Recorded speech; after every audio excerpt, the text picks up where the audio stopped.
Hello students, welcome to Aarti education world. Dear students, इस video में हम आपकी 10th क्लास की साइंस सब्जेक्ट की वर्कशीट नंबर 36 करेंगे, जिसकी डेट है 25 सितंबर 2020। डियर स्टूडेंट्स, ये वर्कशीट आपकी धातु और अधातु चैप्टर से सारे क्वेश्चन आंसर्स लेके आई है। इंपॉर्टेंट क्वेश्चन आंसर्स जो इस चैप्टर के बहुत इंपॉर्टेंट है और इस वीडियो को बनाने में मुझे बहुत सारी मेहनत लगी है। चलिए करते हैं आज की वर्कशीट, क्योंकि पिछली बार मैं आधी ही सोल्व कर पाई थी, इस बार मैंने पूरी की है।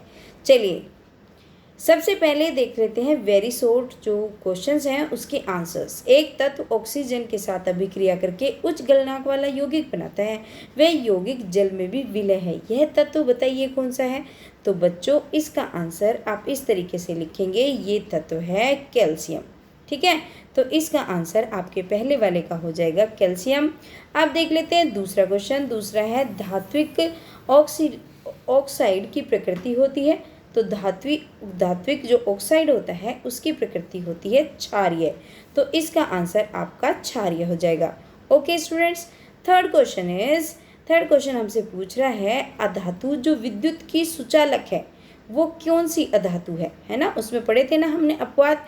तो अधातु जो विद्युत की सुचालक है वो होती है ग्रेफाइट, तो इसका आंसर आपका क्या हो जाएगा, ग्रेफाइट। ओके, चलिए अब देखते हैं चौथा क्वेश्चन क्या है। कॉपर, सिल्वर और एल्यूमिनियम को उनकी सक्रियता के आधार पर क्रम में नियोजित करना है, तो क्रम में लगाइए उनकी सक्रियता के आधार पे। तो बच्चों हम इस तरीके से लगाएंगे, कैसे, सबसे पहले लगाएंगे एल्यूमिनियम, बढ़ते क्रम में लगा रहे हैं। कौन से क्रम में, बढ़ते हुए क्रम में अगर हम लगाएंगे, सबसे पहले एल्यूमिनियम, उसके बाद कॉपर और अंत में लगाएंगे सिल्वर। अगर घटते क्रम में लगाएंगे तो पहले सिल्वर, फिर कॉपर, फिर एल्यूमिनियम।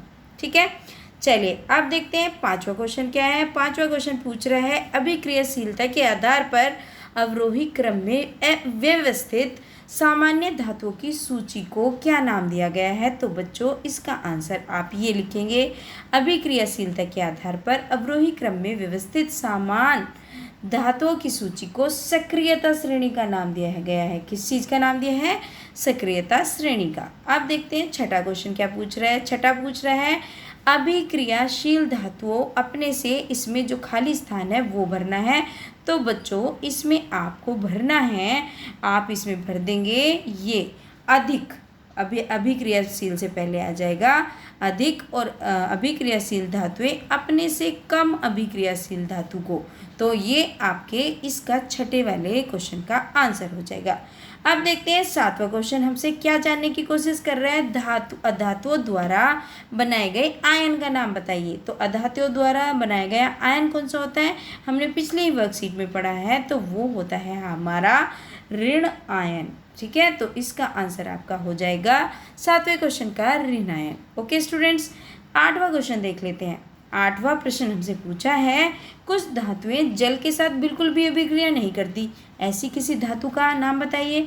तो बच्चों इसका नाम हो जाएगा आपका आठवें क्वेश्चन का, वो है बेरिलियम। ठीक है, इसका आंसर हो जाएगा बेरिलियम। अब देखते हैं नौवां क्वेश्चन क्या पूछा है। नौवां क्वेश्चन है पृथ्वी की सतह पर प्रचुर मात्रा में पाई जाने वाली धातु, तो ये तो आप बता दो कौन सी है, ये है आपकी एल्यूमिनियम, तो इसका आंसर आपका हो जाएगा एल्यूमिनियम। 10वां क्वेश्चन है किसी तत्व का इलेक्ट्रॉनिक विन्यास इतना है तो वो कितने ग्रहण करेगा, कितने इलेक्ट्रॉन ग्रहण करेगा। तो बच्चों इसका आंसर हो जाएगा, अगर इलेक्ट्रॉनिक विन्यास 2 8 6 है तो वो 2 इलेक्ट्रॉन को ग्रहण करेगा। तो ये तो हो गए आपके जो वेरी शॉर्ट क्वेश्चंस थे। अब देख लेते हैं जो आपके शॉर्ट क्वेश्चंस हैं उनके आंसर्स। देखिए पहला है निम्नलिखित अभिक्रियाओं के समीकरणों को पूरा करना है। इन्होंने दे दिया है हमें और हमें इस तरीके से इसको पूरा करना है। पहले क्वेश्चन का आप आंसर ये लिख देंगे बच्चों, ये है आपकी अभिक्रिया ये जो अभिक्रिया हैं इनके समीकरण, ये प्रिंटिंग मिस्टेक है। ठीक है, ये आप लिख दोगे पहले क्वेश्चन का आंसर। अब देखते हैं दूसरा प्रश्न क्या है लघु उत्तरीय में। दूसरा है प्राय जब धातुओं की अभिक्रिया खनिज अम्लों के साथ करवाई जाती है तो हाइड्रोजन गैस निकलती है, लेकिन जब धातुओं की अभिक्रिया Mn और Mg के अतिरिक्त तनु HNO2 से करवाई जाती है तो हाइड्रोजन गैस नहीं निकलती, क्यों। तो उसका रीजन बच्चों ये है, उसका रीजन आप ये लिख देंगे। धातुओं की अभिक्रिया जब तनु HNO3 से कराई जाती है तो हाइड्रोजन गैस इसलिए नहीं निकलती क्योंकि HNO3 एक शक्तिशाली ऑक्सीकरण एजेंट है जिससे वे हाइड्रोजन गैस को जल में परिवर्तित कर देती है। ठीक है बच्चों, ये हो जाएगा आपका दूसरे प्रश्न का उत्तर। अब देखते हैं तीसरा प्रश्न क्या पूछ रहा है। तीसरा प्रश्न पूछ रहा है आपको एक हथौड़ा, बैटरी, बल्ब, तार व स्विच दिया गया है। इनका उपयोग कर धातुओं और अधातुओं के नमूनों के बीच विभेद कैसे कर सकते हैं। तो बच्चों इसका आंसर हम कुछ इस तरीके से लिखेंगे। हथौड़े से हम धातुओं को पीटकर चादर के रूप में परिवर्तित कर सकते हैं किंतु अधातु को पीटकर चादर में परिवर्तित नहीं कर सकते, जबकि बैटरी, बल्ब, तार और स्विच के जरिए हम जब धातु को इन सब में जोड़ते हैं तो विद्युत बल्ब जल जाता है, जबकि अधातु परिपथ में जोड़ने पर विद्युत बल्ब नहीं जलता है। ये इसका एब्सोल्युटली करेक्ट आंसर होगा। चलिए आप देखते हैं जो इसका अगला क्वेश्चन है वो क्या पूछ रहा है हमसे।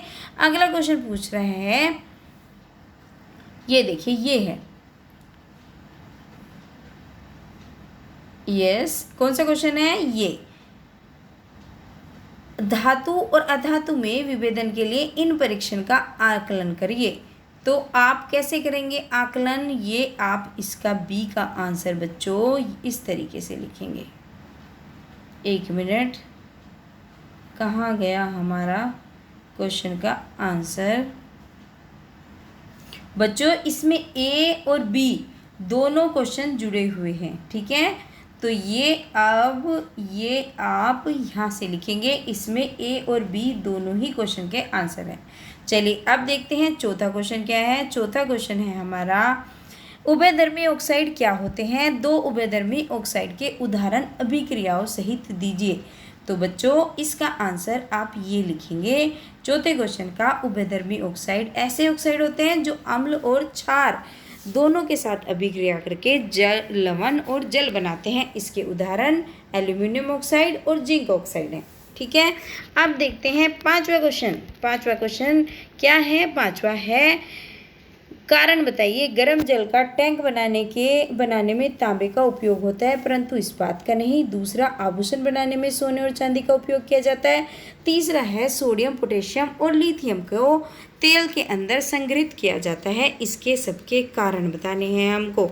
तो बच्चों इसके कारण हम इस तरीके से बता देंगे। देखिए, जिंक गर्म जल का टैंक बनाने में तांबे का उपयोग इसलिए करते हैं क्योंकि तांबा गर्म जल के साथ अभिक्रिया नहीं करता, जबकि स्टील गर्म पानी के साथ अभिक्रिया करता। छठा क्वेश्चन है, जिंक, मैग्नीशियम व कॉपर के धात्विक ऑक्साइडों को निम्न धातुओं के साथ गर्म किया गया किस स्थिति में विस्थापन अभिक्रिया घटित होगी। तो बच्चों छठे क्वेश्चन का आंसर हम इस तरीके से लिखेंगे। छठे क्वेश्चन का हमारा आंसर हो जाएगा, जिंक ऑक्साइड कॉपर को विस्थापित करेगा, मैग्नीशियम ऑक्साइड जिंक तथा कॉपर दोनों को विस्थापित करेगा, कॉपर किसी को भी विस्थापित नहीं करेगा। ये है आपके छठे क्वेश्चन का आंसर, ठीक है।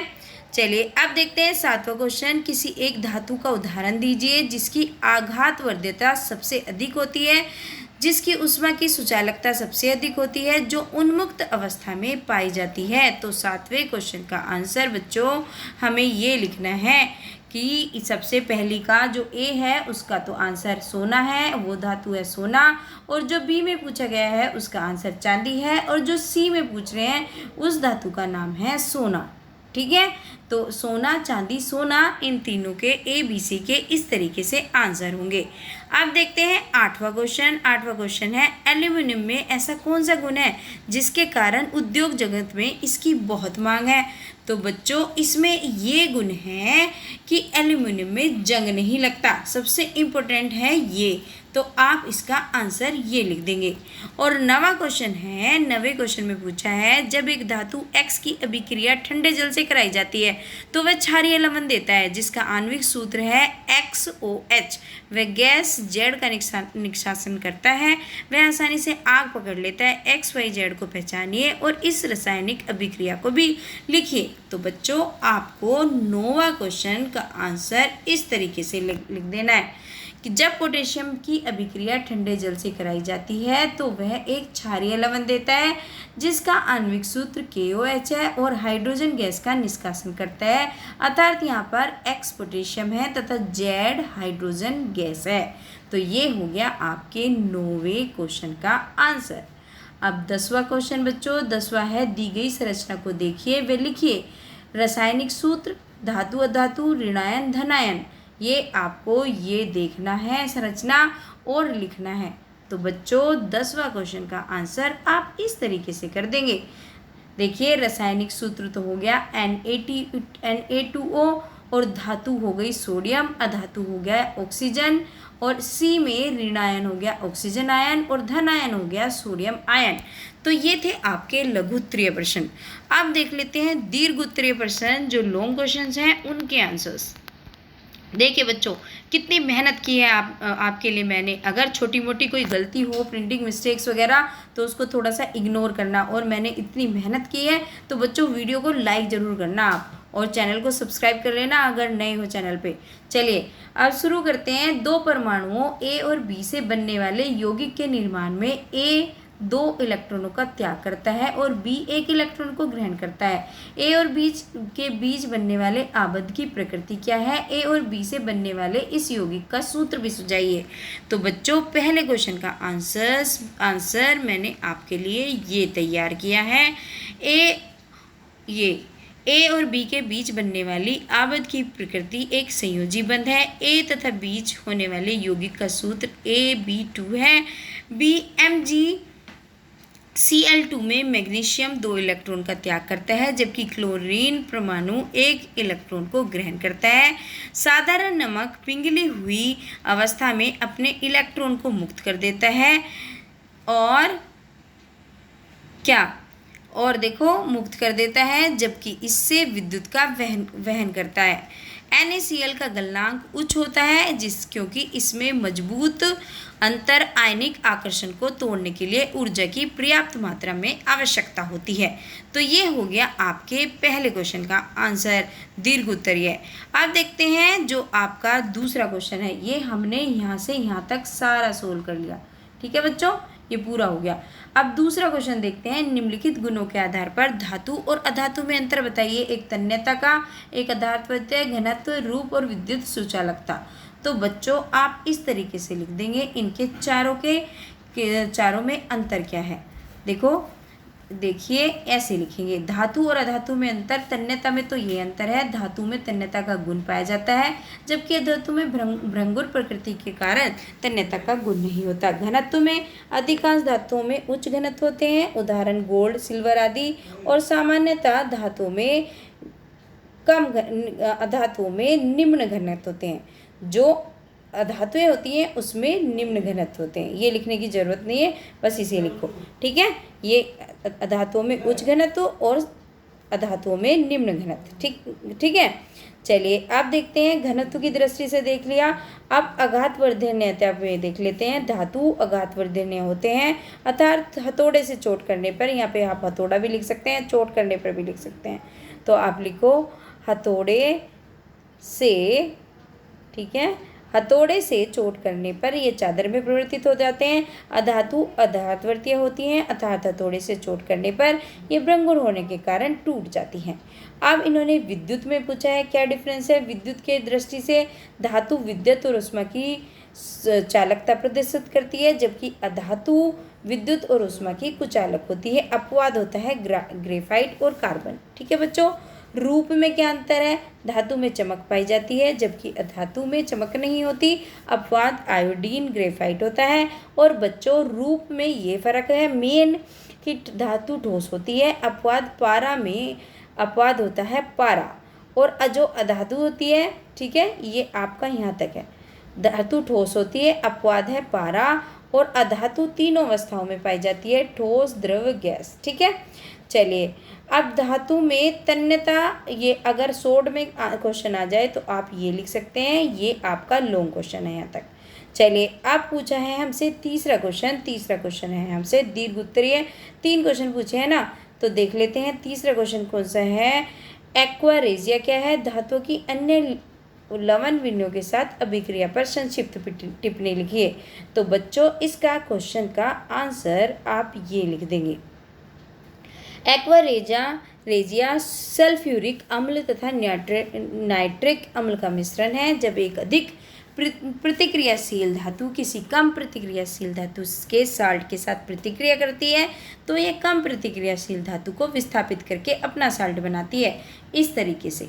ठीक है। उदाहरण, जब लोहे की कील को कॉपर सल्फेट के विलयन में रखा जाता है तो कॉपर सल्फेट के विलयन का नीला रंग गायब हो जाता है और विलयन हल्के रंग का हो जाता है। ऐसा आयरन सल्फेट बनने के कारण होता है। और ये हो गया इसका सूत्र। और बच्चों ये हो गई आपकी पूरी की पूरी वर्कशीट नंबर 36 इन डिटेल। अगर बच्चों आपको मेरी मेहनत से थोड़ी सी भी हेल्प मिली है तो प्लीज़ वीडियो को लाइक ज़रूर करना, और अगर चैनल पे नए हैं सब्सक्राइब कर देना। और वीडियो आपको कैसी लगी या आपकी हेल्प हुई है तो प्लीज़ एक कमेंट छोड़ देना, उससे मुझे बहुत अच्छा लगेगा। ठीक है बच्चों, और अपने दोस्तों के साथ शेयर करना तो बिल्कुल ना भूलें। चलिए बच्चे, थैंक यू।